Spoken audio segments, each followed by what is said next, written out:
Bersiaplah untuk Time to Talks Mamda Surabaya, acara bincang-bincang terbaru. Assalamualaikum warahmatullahi wabarakatuh. Halo teman-teman Semamda, hari ini aku Don Nargi Ramadan dan juga Aku Muhammad Zulfam Ilmi. hari ini kita bakal ngobrol-ngobrol nih sama siswa-siswi berprestasi yang sudah diterima di jalur SNBP dan juga IUP. Nah, sudah ada di samping kita semua nih 4 orang yang sangat berprestasi yang sudah diterima nih di jalur SNBP dan juga jalur IUP. Nah, langsung saja nih kita langsung perkenalan ke mas-mas dan mbak-mbaknya yang sudah keterima di jalur SNBP dan IUP.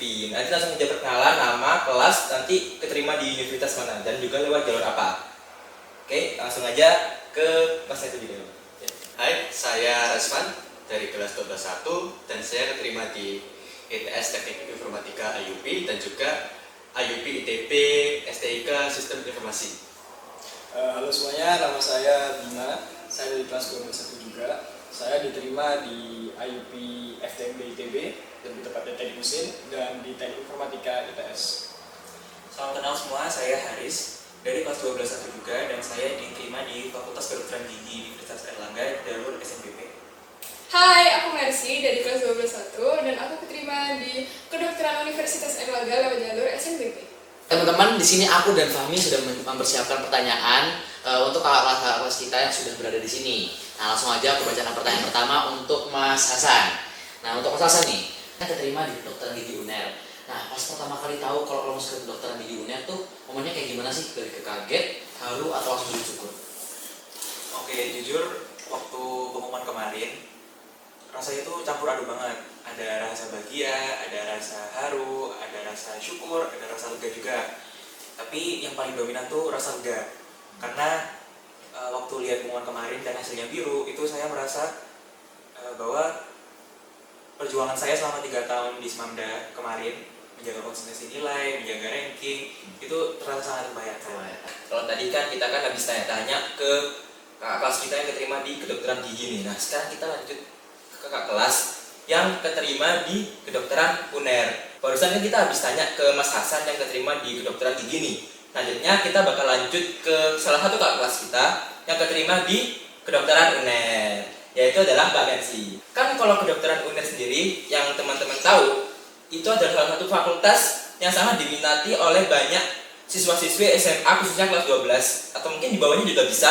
Mereka udah mulai menyiapkan buat untuk masuk ke kedokteran UNER. Nah, kira-kira nih Mbak Mercy, mulai sejak kapan Mbak Mercy itu kayak tertarik ke fakultas kedokteran UNER ini, terus juga kayak langsung yakin gini kalau bisa jalur SNBP? Oke.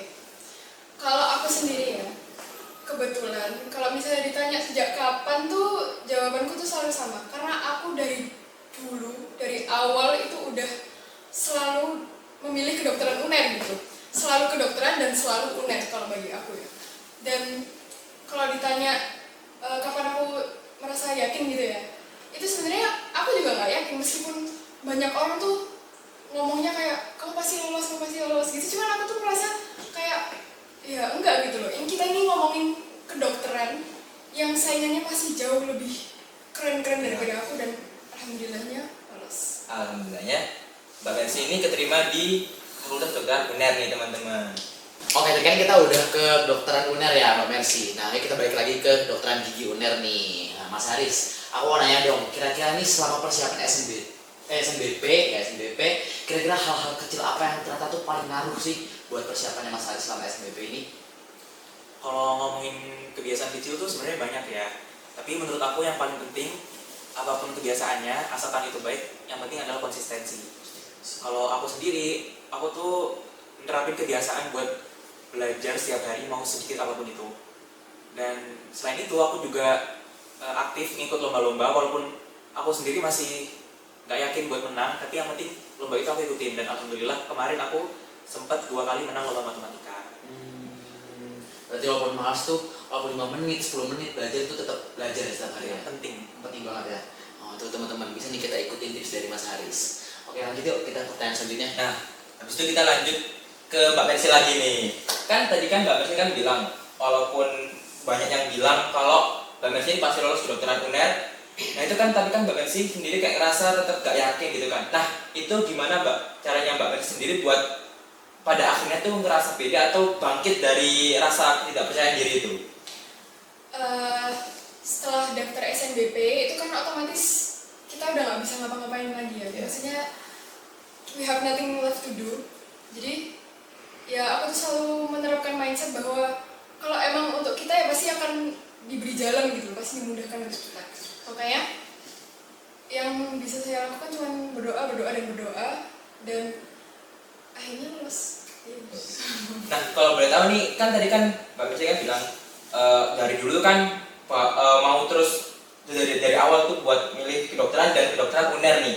Nah, pas ngisi SNBP ya, itu kan ada dua pilihan ya Mbak. Nah, itu dua-duanya kedokteran UNER apa ada satu yang beda? Pilihan tunggal. Satu kedokteran UNER doang. Cuma ngisi satu kedokteran UNER. Ya. Dan alhamdulillah lolos. Keren. Jadi kita harus berdoa teman-teman. Oke, lanjut ke pertanyaan selanjutnya nih. Tadi kan udah dari fakultas kedokteran ya. Nah, sekarang nih kita lanjut ke teknik-teknik nih. Nah, aku ada pertanyaan buat Mas Bima nih.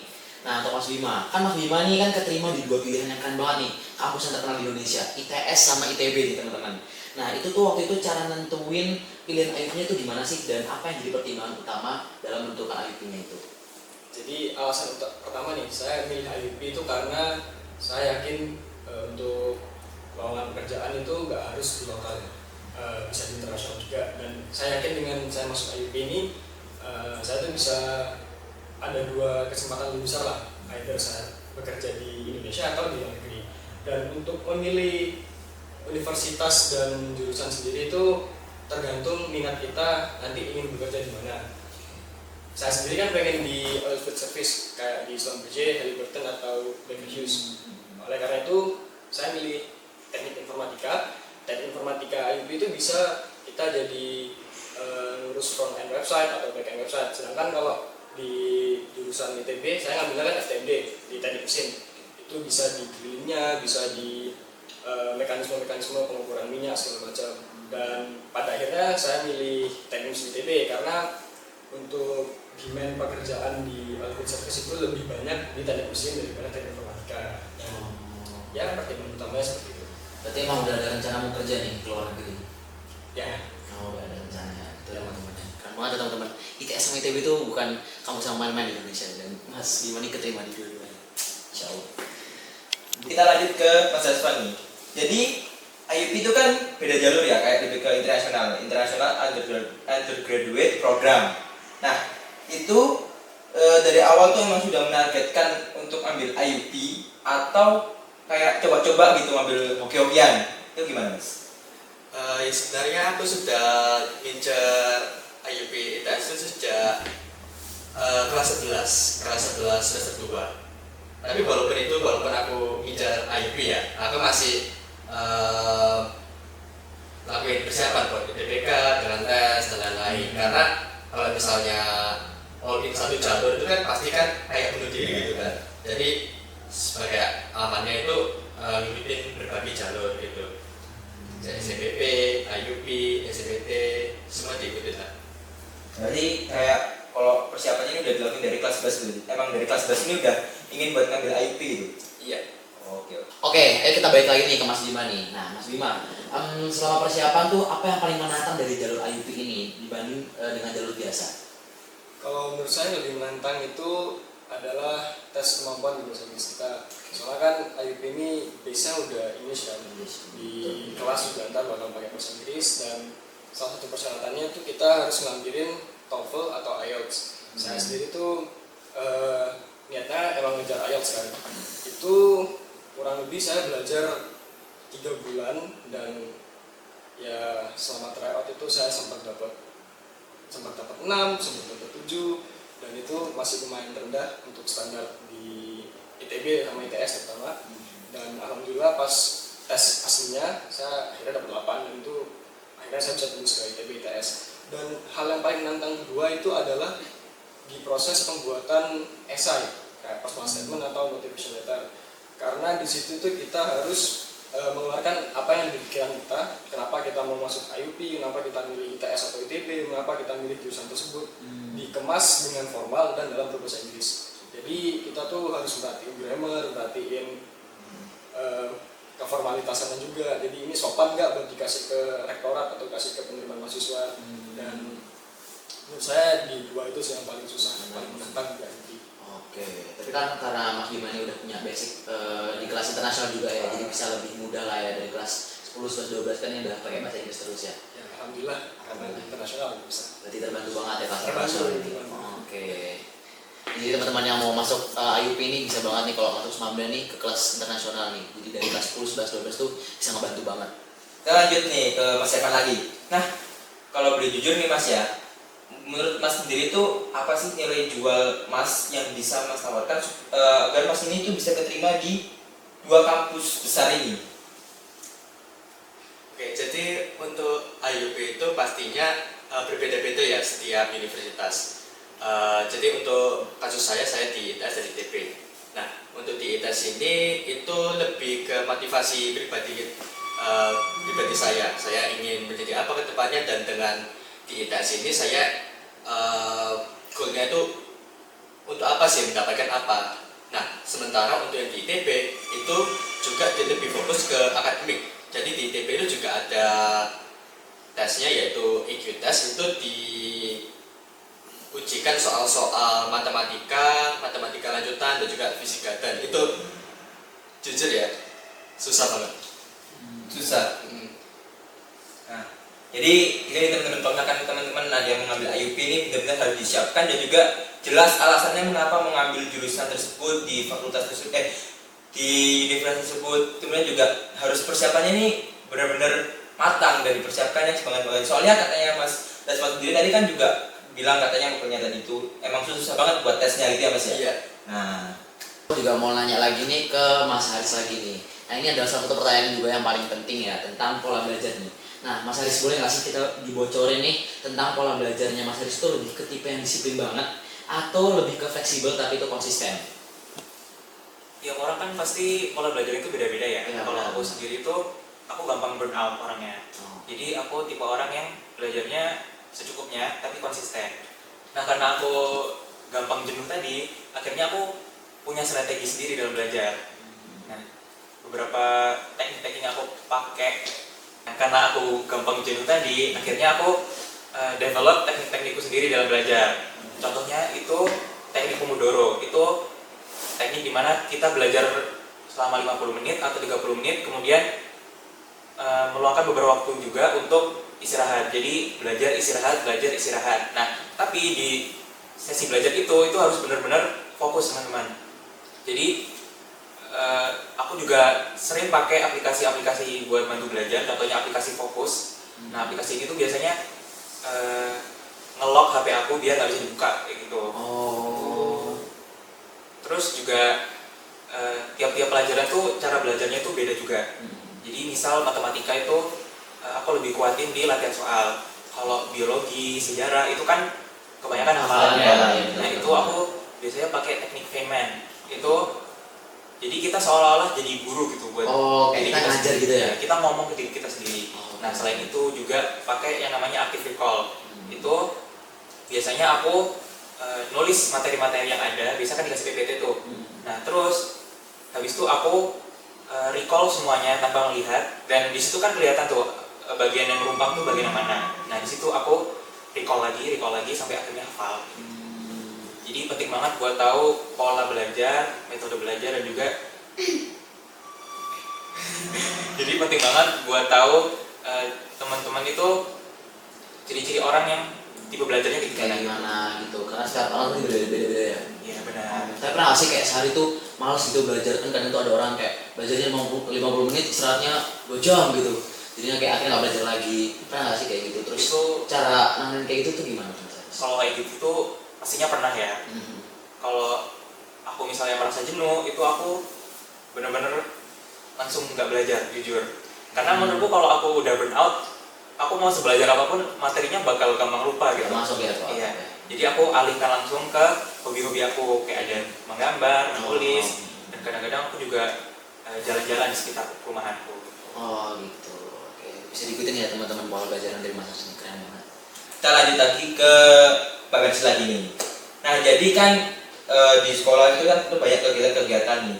Nah, gimana caranya Mbak ini dengan kesibukan sekolah, kemudian juga kegiatan-kegiatan lainnya, itu gimana caranya Mbak Mercy ini bisa membagi waktu antara kegiatan-kegiatan tersebut? Nah, kebetulan aku kan anggota Smamdens ya, otomatis dari kelas 11 sampai awal kelas 12 tuh dispen terus. Kan kalau tahu aku di kelas itu 90% nggak pernah di kelas ya. Cuman sekalinya di kelas, aku tuh berusaha untuk mendengarkan sebanyak mungkin. Seenggak sukanya aku sama pelajaran apapun, minimal aku tuh bisa dengerin. Dan kalau misal aku tuh nggak bisa nge-catch saat di sekolah, aku harus nge-catch-nya di les. Jadi andalanku tuh cuma di les, dan aku tuh bukan tipe yang belajarnya tuh struktur banget kayak Haris ya. Aku tuh kayak udah yang penting paham, yang penting udah ada belajar, biar kalau saat ulangan itu belajarnya nggak berat-berat banget. Akhirnya nilainya juga bisa stabil dan aku Smamdensnya juga bisa stabil kayak gitu sih. Nah, itu dari teman-teman, buat teman-teman nih mungkin yang belakangan ini atau sebelum-sebelumnya atau mungkin nanti ke depannya bakal ada banyak sekali ngambil dispen, itu bisa dipakai, diterapkan cara-cara kayak gini. Jadi buat nggak terlalu ngeremehin pelajarannya juga, dan juga kita juga bisa dapatkan prestasi atau mungkin kegiatan-kegiatan yang maksimal dengan dispen tersebut. Jadi tetap belajar dengan semaksimal mungkin, dimanfaatkan waktunya yang sedikit itu dengan berbagai dispen itu supaya bisa konsisten juga bisa mengikuti jejaknya Mbak Mercy ini. Oke, kita lanjut lagi ke Mbak Mercy ini. Nah, saran dan tips buat adik kelas yang pengen masuk ke kedokteran nih, kira-kira hal penting apa yang perlu disiapin? Karena jujur, aku ini juga pengen kedokteran, apalagi bener. Okay. Ya, jadi kira-kira apa sih persiapan atau hal penting harus disiapkan gitu loh? Kalau menurutku, dan ini juga yang ingin aku sampaikan kalau misalnya aku bisa ngomong ke diriku sendiri yang dulu ya, sering-seringlah cari sertifikat, sering-seringlah ikut lomba, meskipun kalian mikirnya aduh nggak bakal menang, udahlah coba aja, cari sertifikat yang banyak dan jaga nilai kalian, jangan diremehin kalau kalian mau SNBP, karena SNBP itu bener-bener privilege, nganggur itu privilege ya. Jadi kalian jagalah nilai kalian, carilah sertifikat yang banyak biar lolos kedokteran kayak aku ya. Wih, keren. Kalau di sertifikat itu kira-kira nyantumin Mbak Mercy ini sendiri nyantumin berapa sertifikat? Aku nyantumin 3, tapi satu file tuh ada beberapa. Paham? Oh, berarti kayak gitu tuh juga boleh ya? Satu file itu bisa beberapa ya? Insyaallah. Oh, itu tuh kebanyakan Mbak Mercy itu sertifikatnya tuh berhubungan dengan jurusannya atau gimana tuh? Jujur, aku nggak ada yang berhubungan. Sama kedokteran nggak ada? Nggak ada. Apa aja tuh kredit kamu? Satu iya tari, Oh, dance. juara tari itu ada 2 file. Terus habis itu kedua itu Aimun. Aimun, Aimun. Ya. Terus yang ketiga itu sertifikat global forum, kayak gitu, STEM kayak gitu. Oh, Itu jadi satu. Jadi sertifikatnya nih kayak dia ini harus dapat juara atau cuma sertifikat kayak kesertaan gitu nggak apa-apa atau gimana?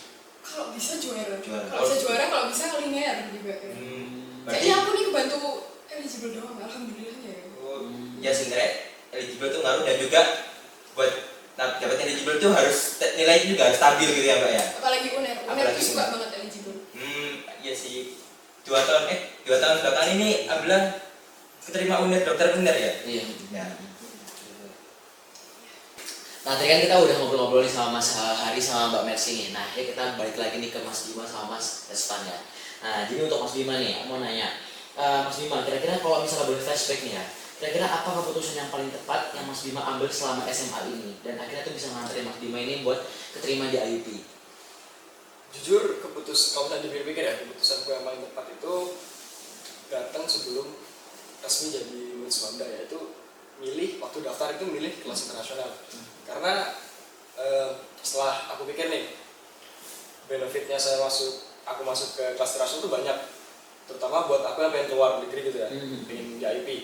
Itu yang pertama adalah waktu interview IUP itu pasti ditanyain ada pengalaman apa yang berbasis internasional gitu kan. Nah, waktu itu saya jawab, kelas saya internasional Pak, jadi pembelajaran itu based on English semua, kecuali bahasa Indonesia dan bahasa Arab. Jadi kita kan bisa baca bahasa tubuh kan. Itu bapaknya yang interview langsung kayak, wah kayak impress gitu. Hmm. Berarti anak ini udah siap buat di kelas internasional di jurusan nanti gitu kan. Dan yang kedua yang sangat membantu itu dari kelas internasional adalah info-info tentang lomba-lomba di luar negeri. Kayak waktu itu tahun Januari tahun kemarin itu di IMU Malaysia, terus 2024 itu ada Global Youth Forum. Dan itu juga pengalaman dua ini tuh sangat penting kalau kalian semua tuh mau masuk IUP, karena seperti yang saya bilang tadi, itu tuh yang dicari oleh pewawancara atau HRD yang interview kita mau masuk ke IUP itu yang paling penting adalah kita pernah atau kita punya pengalaman di kelas internasional atau lomba-lomba yang berbasis internasional. Jadi keputusan saya yang paling berpengaruh untuk hidup saya di depannya itu adalah saya masuk kelas internasional ini. Ya. Terus kita lanjut ke Mas Raspan nih. Nah, kita kan sebagai manusia kan ada makhluk sosial yang saling membutuhkan satu sama lain ya. Dan ini juga saya terapkan dalam hal seperti penerimaan SNBP dan lain sebagainya. Nah, buat Mas Reva sendiri nih, kira-kira sosok siapa yang paling berpengaruh dalam hidupnya Mas, dalam perjalanan Mas, sehingga bisa keterima di IUP ini? Obviously yang paling utama itu pasti orang tua, karena emang udah financial support sama emotional support juga. Lalu untuk spesifik bapak saya itu selalu kayak mendorong saya untuk menjadi yang lebih baik, untuk lebih kompetitif. Karena di dunia ini kan pasti ada banyak orang, dan dalam banyaknya orang ini kita belum tentu menjadi yang terbaik. Maka dari itu kita harus menjadi yang versi kita yang terbaik, supaya kita bisa lebih berkompetisi. Lalu untuk IUP sebenarnya banyak faktornya gitu. Ada dari wala saya yang sudah mendampingi, lalu ada dari lesson saya sudah merevisi motivation letter saya. Jadi kalau misalnya selain orang tua ya, yang tentunya sudah utama, itu susah gitu untuk yang pinpoint satu sosok. Oke. Nah, kan tadi kan ada seperti orang tua ini kan penting banget ya. Nah, itu kira-kira tuh dari orang tua sendiri tuh membebaskan Mas untuk memilih IUP dan sebagainya, atau emang dari orang tua tuh jadi targetkan dari awal buat ikut IUP? Sebenarnya orang tua saya itu lebih fleksibel. Boleh IUP, boleh SNBT, boleh SNBP, terserah. Jurusannya juga terserah. Yang penting itu cocok dengan saya, dan apa yang saya dapatkan dengan program itu akan benefit saya di masa depan. Oke. Oke, kita lanjut lagi nih ke Mas Bima. Nah, sekarang kan udah di titik ini ya Mas. Kira-kira apa harapan terbesar Mas Bima di masa depan, baik di dunia kuliah maupun di dunia karir? Nah, kira-kira tuh gimana sih? Ya harapannya saya sih kalau di dunia kuliah sendiri itu saya bisa berkarya ya, saya bisa membanggakan orang tua, bisa membanggakan alma mater sekolah juga, karena kan saya yang jelas alumni Swamda juga, siapa tahu saya bisa mengharumkan nama Swamda di ITB gitu ya. Dan yang jelas ya kalau bisa IPK 4, alhamdulillah. Amin. Dan yang saya sangat harapkan di dunia kuliah ini saya bisa eligible untuk program fast track ITB, yaitu yang 5 tahun plus S2, jadi langsung S1 S2 langsung 5 tahun gitu. Jadi ya lumayan memotong waktu dan memotong biaya juga lumayan lah, jadi bisa disingkat untuk di kehidupan karir saya berikutnya. Karena kan saya pengen di top 3 oilfield service tuh yang Schlumberger, Halliburton atau Baker Hughes. Dan karena alumni ITB itu juga banyak, ya saya berharap dengan karya-karya saya di ITB dan prestasi-prestasi saya di ITB nantinya itu bisa membawa saya ke salah 3 dari itu. Berarti impiannya di 3 itu ya? Ya, Untuk biasa. karirnya.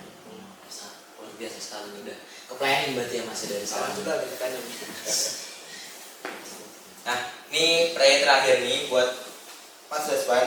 Nah, untuk teman-teman Smamdev yang berjuang, kira-kira pesan dari Mas Reswan supaya mereka tetap semangat dan bangkit supaya pede buat mencapai tujuannya masing-masing itu kayak gimana pesan dari Mas Reswan? Waduh, ini agak berat ya. Karena baru-baru ini saya sebenarnya agak mixed feeling. Di satu sisi saya terasa lega gitu karena sudah keterima ya. Tapi di sisi lain ada juga teman-teman saya itu, saya juga berharap bisa mendapatkan pilihan terbaik. Dan mereka sekarang sedang berjuang mati-matian gitu. kelas sampai sore, ada yang sampai malam, ada yang setiap hari ke sekolah untuk ikut SIP. Dan pesan saya itu kalau misalnya memang sudah jos gitu, misalnya di UI, di UNER, di UGM, ITS, maka kejarlah. Tapi kalau misalnya kita sudah itu ya, kalian sudah berusaha semaksimal mungkin, sudah belajar tiap hari, ternyata nggak terima, maka itu memang mungkin sudah, mohon maaf ya, mungkin sudah jalurnya.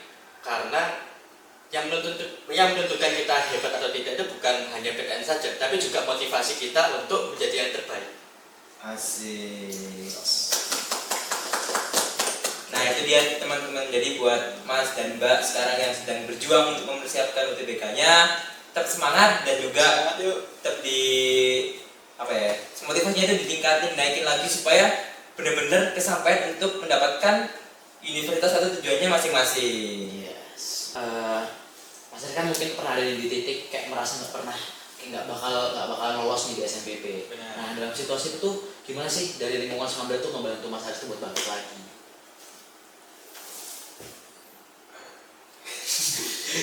Gimana tuh? Merasa nggak lolos tuh pasti ada ya, Ya, pilihannya. semua orang pasti ya. Karena SNBP itu juga kata orang juga jalur goib ya. Oke, iya. Iya. Tanggung jawab ya. Nah, di situ alhamdulillah lingkungan Semanda ini sangat suportif. Saya juga sering tuh ke BK buat curhat-curhat ke Bu Ida. Terus secara lingkungan teman juga alhamdulillah kelas saya 12.1 ini lingkungannya sangat-sangat suportif. Sangat-sangat meyakinkan saya bahwa saya ini bisa gitu. Kalau dari Mas Bima nih gimana? Kan sekelas sama Mas Haris juga ya. Mungkin banyak orang berpikir IUP itu istilahnya kayak jalur cepat lah, fast track. Nah, fast Masuk- track, iya, benar, masuk benar. ke PTN kan. Benar. Cuman di satu sisi mungkin 5 tahun ke belakang itu ya karena banyak yang nggak tahu kan. Tapi setahun 2 tahun belakang ini dan tahun saya juga ini IUP itu jadi salah satu dengan pendaftar yang lumayan banyak ya. Iya. Dan kuotanya dikit, jadi per kelas itu cuma 20, cuma 30, mentok 30 tuh. Jadi ya nih, saya pernah mikir kayak misalkan di ITB, dari ITB sendiri kan juga udah terkenal dengan lingkungannya yang kompetitif kan. Iya. Jadi saya waktu daftar tuh sempat mikir lolos gak ya? Ini kalau yang daftar 200 orang, aku harus bisa top 30 teratas, istilahnya gitu kan. Terbaik ya. Kampus terbaik, saya harus top 30 teratas. Dan itu saya sempat ngedown selama seminggu. Dan akhirnya lingkungan Semanda yang membantu saya itu ya teman-teman saya ini kayak udah nilaimu udah cukup kok, bisa. Terus ya saya juga kadang-kadang ke BK buat nanya ke Bu Ida, kayak ke Bu Chandra, Bu pilihan saya udah bener nggak? Ini saya bunuh diri nggak gitu? Oh nggak, udah bener. Jadi ya pernah ada titik saya ragu buat terima, cuman pada akhirnya lingkungan di Semanda ini ngebantu saya buat bangkit dengan mengingatkan saya kalau misalkan ya diri saya itu udah cukup, udah saling support lah di lingkungan kita ini. Jadi lingkungan Semanda bagus guys, cari teman yang bagus. Dan ini kita nyari lingkungan yang bagus ya. Pasti kalau misalnya teman persetujuan kita tuh juga suportif banget tuh, pasti bakal jalan tuh lebih Ya, enak ya. harus saling support. Harus saling support. Rasa happy juga pastinya kan. Bener-bener. Betul. Oke, terus kalau dari Mas Reslani gimana? Ya alhamdulillah saya di Semanda ini banyak yang suportif ya, antara itu dari teman-teman dan juga guru-guru. Nah ini untuk IUP ini saya kadang-kadang sharing-sharing sama Bima atau sharing-sharing dengan teman saya lain, misalnya soal-soal ITB gitu-gitu, atau misalnya tanya tentang IELTS. Nah saya juga seringkali itu konsultasi sama BK dan juga konsultasi sama pelatih robotik saya, Bu Hajar. Jadi setiap kali saya robotik itu pasti dimotivasi gitu, dikasih semangat gitu, dan kasih saran-saran ini enaknya masuk kemana dan itu enaknya jalurnya bagaimana, dan dibantu dengan sertifikatnya. Kayak kan tadi kan dari mas-masnya ini kan nyebutin dari BK semua nih ya. Kalau boleh tahu nih ya, Jus dari aku sendiri juga kepo cara kerja BK buat nentuin gimana buat nyaris ngasih apa ya jurusan yang worth it buat kita sendiri itu kayak gimana, kayak mungkin mereka mau ngapain kita dulu, ngeliatin nilai atau sebagainya. Kalau menurutku sendiri yang jelas BK itu udah tahu kan BK itu udah anggapannya tahu nilai-nilai kita. Yes. Terus ya guru-guru Islamnya juga nggak mungkin tutup mulut dong, pasti cerita anak ini sukanya apa, anak ini bisa di apa, unggul di apa, kurangnya di apa. Aku yakin BK itu kayak Bu Ida, Bu Chandra, Bu Intan, semua itu udah bisa mengevaluasi setiap minat anak muridnya. Anggap nih aku, Bu Ida bilang, oh ya minatmu tuh di mesin, udah bener kok kamu mesin ITB udah bener. Kalau Haris ya mungkin Bu Ida mikirnya dari segi nilai masuk, dari segi minat juga masuk, ya udah gas kedokteran gigi UNER gitu, dari Mercy juga, semua tuh guru BK menurut saya udah bisa mengevaluasi kemampuan diri kita masing-masing, udah bisa dievaluasi. Dan guru BK itu sifatnya itu ke murid-murid senamnya itu lebih ke membantu, bukan untuk memaksa. Jadi walaupun disarankan ya misalnya di jurusan ini, tapi kalau misalnya kamu ke jurusan B jadi ya nggak apa, cuma lebih baik untuk mengikuti saran BK. Berarti nggak ada paksaan dari Iya, BK ya. ada. Sama milih ini oke, milih ini oke. Cuman kita kalau ngikutin saran BK tuh Udah pasti. udah Kan Bukan dapat tapi lebih baik. lebih baik ya, Iya. peluangnya lebih besar. Iya. Tuh guys, jadi buat teman-teman semua jangan lupa juga buat ngunjungin BK-nya masing-masing nih, nanya-nanya atau gimana-nya Iya, buat iya. kedepannya. Bahkan dari kelas 11 tuh nggak apa-apa. Setahu tuh banyak teman-temanku juga yang mereka tuh ke BK buat bahkan bukan hanya buat Kelas 10 iya, Dari bukan kelas dari 10 sekolah, apa, iya. bukan cuma buat SNBK tentang kuliah, tapi mereka juga bahkan curhat kehidupan sehari-hari itu juga banyak. Nah, jadi BK ini keren gitu, bisa nggak jumlahnya itu nggak banyak, tapi beliau ini bisa kayak membagi rata waktunya untuk semua anak di Smamda gitu. Tepuk tangan buat BK juga. Keren. Oke, ini ada pertanyaan lagi nih yang mungkin kayak seru banget ya pertanyaannya. Iya. Nah, boleh dong ceritain detik-detik pengumumannya nih gimana nih? Kan pasti kayak deg-degan, terus Iya. itu pasti ada persiapan-persiapan juga nih. Terus gimana nih reaksinya pas Terima gitu. ya harus terima gitu. Ada nggak dari pas mbaknya yang kayak sampai bikin video Sampai terus bikin video, terus diupload gitu ya, kan banyak tuh kan. atau mungkin ya. dukanya sendiri kayak ayo udah buka lah bodo amat. Ya. Terus wah biru gitu kan. Banyak tuh drama-dramanya di TikTok ada cewek yang pakai lagu Instagram. iya, pakai lagu-lagu gitu. Iya, galau. Coba cerita mungkin seberapa deg-degannya gitu. Dari Mbak Mercy deh coba. Aku tuh aslinya nggak mau langsung buka ya. Aku tuh niatnya udahlah agak telat aja. Takutnya kan kalau jam 3 kan ya itu. Iya. Takut melek lah, takut ini. Iya. Jadi aku niatnya udahlah sholat dulu, berdoa dulu. Tapi ternyata orang tua saya memiliki plan yang berbeda. Itu benar-benar jam 3 pas habis sholat tiba-tiba pintu aku digedor. Terus udah ayo kita buka bareng. Itu malah orang tua aku yang excited. Ya, oh. Tripod dipasang, kamera, udah siap semua kayak gitu. Segmentasi itu ya. Iya, aku nih udah gemeter duluan kan, udah nangis duluan bahkan ya, udah nangis duluan, nggak kuat membuka, akhirnya ayahku yang buka, biru, makin nangis, terus ibu saya tuh bener-bener kayaknya 1 menit, nggak sampai 1 menit tuh langsung ngabarin Bu Hajar, Pak Agung semua langsung ngabarin, terus bukan saya yang ngabarin saya, langsung ibu saya terus habis itu saya dikasih buket, padahal dan ngomong kan mereka nggak tahu ya kalau aku bakal masuk, tapi udah siap buket gitu. Terus katanya kayak gini, ini udah feeling gitu kan. Tapi feel orang tua tuh pernah salah. Kalau feel orang tua tuh udah beli buket sebelum tahu terima apa enggak tuh, ternyata keterima. Emang nggak pernah salah feel orang tua itu ternyata ya. Oke, lanjutin ya soal Fadlis. Kalau aku sama juga sih kayak Mercy. Awalnya pengen agak sholat aja dan sholat dulu. Cuman orang tua itu juga udah gak sabaran kan. Akhirnya di ruang tamu itu waktu itu habis sholat nih kita duduk bareng dan doa bareng dulu. Nah tapi justru yang paling deg-degan tuh kakak saya. Karena dulu kakak saya dengan peringkat yang tinggi itu nggak keterima. Dan jujur itu juga bikin saya takut sih karena kalau nggak keterima harus berjuang lagi gitu kan. Terus akhirnya karena nggak berani, akhirnya aku maksa diri dengan ngitung 3, 2, 1, pencet. Alhamdulillah biru. Dan di situ yang heboh justru malah kakak saya dan bunda saya. Karena alhamdulillah saya juga calon dokter pertama di keluarga ya. Jadi bunda saya tuh sampai nangis. Keren. Biasanya ya. Lucu. Berarti kan rata-rata yang sukses itu malah orang tua nih ya. Oke lanjut nih ke Mas Bima nih. Mas Bima gimana? Kalau aku waktu yang buka ITS itu kan tanggal 17 Maret kemarin, masuk puasa-puasa nih. Itu kan jam 3. Di rumah gak ada orang, aku sendirian. Jadi ya Langsung buka nih. nating tulus lah, maksudnya kalau Iya. kalau gagal ada gagal, masih ada Iya. TB gitu, masih pengumuman kehidupan.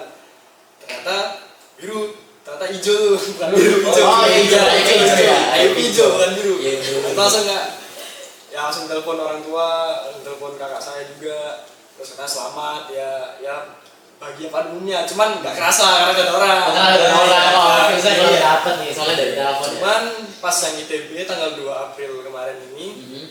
itu udah pada ngumpul kan ya. Oke. Udah siap-siap lah gitu. Ya yang buka itu justru ayah saya bukan saya, karena saya buka itu nggak bisa ngedown. Oh, udah Oh, rasanya ya, down. rame banget ya. Terus ya akhirnya nunggu 15 menit, karena keterima di jurusan pertama. Kan ada 3 jurusan. Oh iya. Paling pengen kan teknik mesin. Ternyata alhamdulillah diterima teknik mesin. Mesin. Itu yang paling girang, paling bahagia itu ayah saya, karena di keluarga itu sebenarnya kan pengen KTP, cuman masih belum ada yang bisa tembus. Alhamdulillah baru saya yang tembus KTP kan. Ya udah kayak selamat ya Pak, bahagia pada umumnya lah gitu. Ada. Kalau Mas Aspan gimana? Nah, untuk yang kita sih dulu jam awal-awal itu saya deg-degan banget gitu kan, pengumumannya jam 3. Nah begitu saya login, saya juga sudah di spam sama ibu saya itu, kamu itu sudah ngecek itu nggak, ngecek pengumuman nggak? Iya bentar. Pas aku ngecek nge-like. Kayak emang pada ngedown sebenarnya. Iya. Tadi juga Mas Bima juga ngedown ya. Juga ngabarin Bima juga sama teman saya lagi di ITS. Dan akhirnya jam 4 itu baru bisa Baru itu. bisa. Iya. Akhirnya klik, alhamdulillah keterima hijau. Langsung ibu saya, kamar saya langsung terharu gitu. Nah yang ITB ini jujur agak unik. Gimana? Jadi jujurnya saya untuk yang ITB ini agak pesimis ya, karena udah tesnya susah, habis itu saingannya Banyak. gitu, terus kuat gitu. ya 2 jam sebelum pengumuman itu ya istirahat dulu, saya main Resident Evil. Sebelum buka main Resident Evil dulu. Terus habis itu gimana tuh? Ya main akhirnya sampai Sampai lupa. sampai Pengumuman aja lupa. pengumuman. Terus exit game dulu, Oke. login, baru ternyata akhirnya ya tuh keterima. Lu keterima. Oh gitu dong, lu keterima. Habis main game, Level oh iya pengumuman. Keterima. terima gitu. Terus dari keluarga tuh gimana tuh? Keluarga saya itu, ayah saya sama ibu saya itu pas itu lagi umroh. Oh iya umroh. Jadi saya seneng banget langsung ya. Aku ITB. Doanya tembus. Oh iya doanya tembus ya. Umroh sekalian doa tuh. Umroh ya. Oh iya, oh berarti kencang doa orang tuanya langsung di pusatnya nih teman-teman. Iya, doa orang tua emang nggak bisa diremehkan. Yang paling Kencang ya. iya. Ada mau nanya buat yang Tanya sih sama Mas Haris nih. Kan itu kan eligible tuh kan diumumin ya eligible tuh ya. Nah itu ada nggak kayak teman-teman yang maksa buat bersaing sama Mas Haris kalau Mbak Mercy gitu? Atau semuanya itu emang udah beda-beda? Karena kan Mas Haris tuh kalau pakai data eligible 1 ini bisa kayak milih-milih jurusan langsung itu atau gimana? Atau emang harus tetap kayak deg-degan, peluangnya tuh lebih tinggi atau gimana? Kalau bicara peluang sih lebih tinggi ya, cuman kalau masalah dekat tuh tetap deg-degan, karena yang saya ceritakan tadi itu kan kakak saya juga dulu eligible 1 dan nggak keterima. Jadi dengan peringkat saya yang sama dengan kakak saya itu, saya tetap punya rasa takut di sini buat tidak terima. Iya, dan yang dilihat pun nggak cuma eligible gitu loh, banyak pertimbangan lain dari sekolahnya, alumni-nya juga kan. Iya, alumni. Jadi eligible 1 tuh juga nggak menentukan banget. Iya sih, Kalau toh selama ini kata alumni banyak ya. BK aku alumni Smamda itu bagus-bagus, makanya alhamdulillah 2 tahun terakhir nih banyak yang terima di Berarti kita ini harus berterima kasih kepada kita yang Iya, terima kasih. Nah kalau gitu tuh kayak tetap diskusi nggak antar contoh nih, anggap aja kita rank 5 besar eligible, amin semoga. Nah itu diskusi nggak kayak kamu ambil apa nih, biar aku nih ambil ini, ambil apa, perlu gitu nggak, atau langsung tabrakan gitu mungkin? Kalau aku jujur cuma ngabarin BK aja sih. Kayaknya masalah Gitu, tabrakan oh, dia iya, oh iya. beda. Oh, soalnya datanya dipegang sama BK ya. Dan kebetulan kita 1 sampai 5 tuh beda-beda semua. Beda-beda semua. Oh. Dan keterima semua. keterima semua. Keterima semua. Iya. Keren nih. Oke nih, pertanyaan yang paling terakhir nih buat semuanya ada di sini. Pertanyaan sih, pesan. Pesan ya, oke, Pesan. pesan ya. Oke nih, siapa nih bacanya? Aku apa kamu nih? Kamu aja deh, kamu aja. Oke.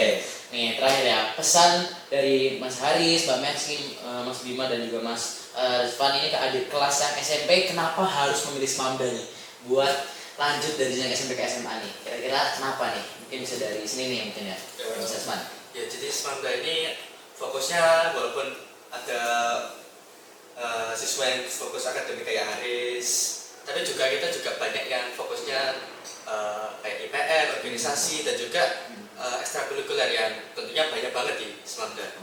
Dan untuk ada SMP yang misalnya multi talent, punya bakat-bakat di luar akademik, cocok banget untuk Smamda. Smamda ini. Buat kalian yang punya bakat di luar akademik, yang mungkin ada nari kayak Mbak Mercy, terus ada juga yang IPM kayak Mas Haris ini bisa banget langsung masuk ke Smamda aja nih, karena emang didukung banget ya Mas ya. Iya, Smamda ini. Ya kalau dari saya sih, terutama buat adik-adik yang pengen kedepannya itu pengen di ranah internasional ya, itu Smamda ini sangat bonafit kok menurut saya, karena ya ada kelas internasional, tapi kelas nasional juga nggak kalah bagus, karena ya teman-teman saya juga banyak yang diterima di PTN-PTN ternama juga. Ya menurut saya Smamda ini bagus tuh karena dari lingkungannya saling supportnya besar satu sama lain, dan even kita saingannya saingan sehat, nggak ada yang sampai menjatuhkan misalnya. Jadi kalau kalian nyari yang lingkungannya sehat secara akademik dan non akademik, Smamda itu pilihan yang menurut saya bagus. Lagi-lagi lingkungan ya, kita harus bangun dengan baik. Iya kan? Apa aja itu Mas buat adik nanti? Buat adik-adik kelas SMP yang bingung mau pilih sekolah di mana, pilihlah sekolah yang support akademik dan non akademik. Nah, Smamda ini salah satu sekolah yang bisa mensupport kedua hal tersebut. Contohnya dari kita semua ini kan kita punya akademik yang tinggi, yang kuat, dan juga hal-hal non akademik yang juga banyak gitu, bermacam-macam. Contohnya Mercy dance, saya dan Rizvan suka karya ilmiah, terus Bima suka basket. Nah itu sangat-sangat disupport oleh Smamda. Jadi pilih Smamda. Dan misalnya kalau kalian orangnya nggak bisa diem kayak aku, dispen-dispenan, banyak hobi gitu, nggak apa-apa banget guys. Kalian lagi-lagi banyak ekskul dan nilai kalian tuh insya Allah bakal tetap terjaga gitu. Misalnya kalian ada nilai yang kurang, pasti bakal dicari cara untuk diberi tugas lah untuk penunjang nilai kayak gitu. Kedua, support juga betul, karena BK-nya Smamda itu guys, kayak bukan tipe BK yang judgmental, paham gak?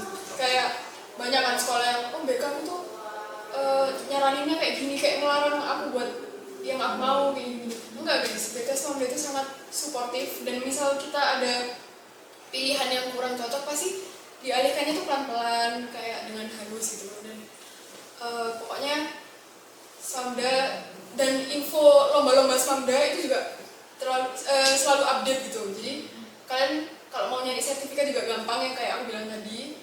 Dan ya, pilih Smamda. Pilih Smamda, lagi-lagi pilih Smamda. Ya, jadi kayak Smamda itu juga tadi juga Mas Haris support akademik sama non akademik, dan dari S1 sendiri itu juga jujur tuh banyak ya, ada 50 lebih kok nggak salah. Jadi tadi sudah dijelasin sama Mas Rizvan, terus Mas Bima, Mas Haris dan juga Mbak Mercy tadi kalau Smamda ini juga bisa menjadi wadah buat adik-adik SMP semua yang ingin mencari SMA yang bagus dunia, itu juga bisa di Smamda karena juga support akademik maupun non akademik. Dari S1 sendiri itu juga bahkan di Smamda itu ada 50 lebih, dan di akademiknya itu juga dari guru-gurunya sendiri itu juga sangat baik dan juga bagus dalam mengajarnya. Bahkan BK-nya aja nih sampai diluruhkan sangat bagus sekali nih sama dari Mas dan Mbak semuanya, sangat berperan penting buat kedepannya dan juga kenyamanan kalian selama di Smamda. Dan kami juga mau ngucapin terima kasih banyak buat Mbak Mercy, Mas Haris, Mas Bima dan juga Mas Aswan. Dan juga selamat nih buat Mas dan Mbak semuanya. Kami juga mewakili buat yang lainnya, yang Mas Mbak lainnya sudah terima SNBP. Semoga nanti ke depannya kalian diberikan jalan yang terbaik dan juga dimudahkan jalan hidupnya. Amin. Dan kakak kelas kita yang masih berjuang untuk mendapatkan biru di SNBT nanti semoga dilancarkan dan semoga nanti di SNBT bisa terbalaskan dengan mendapatkan biru. Amin. Juga buat teman-teman kita nih dan juga ada kelas kita yang masih kelas 11 sampai kelas 10, jangan lengah, jangan terlena dengan apa yang sekarang ada karena perjalanan kalian masih panjang dan juga tahun depan adalah penentuan kita juga nih. Tahun depan kita penentuan kita nanti tahun depan ini.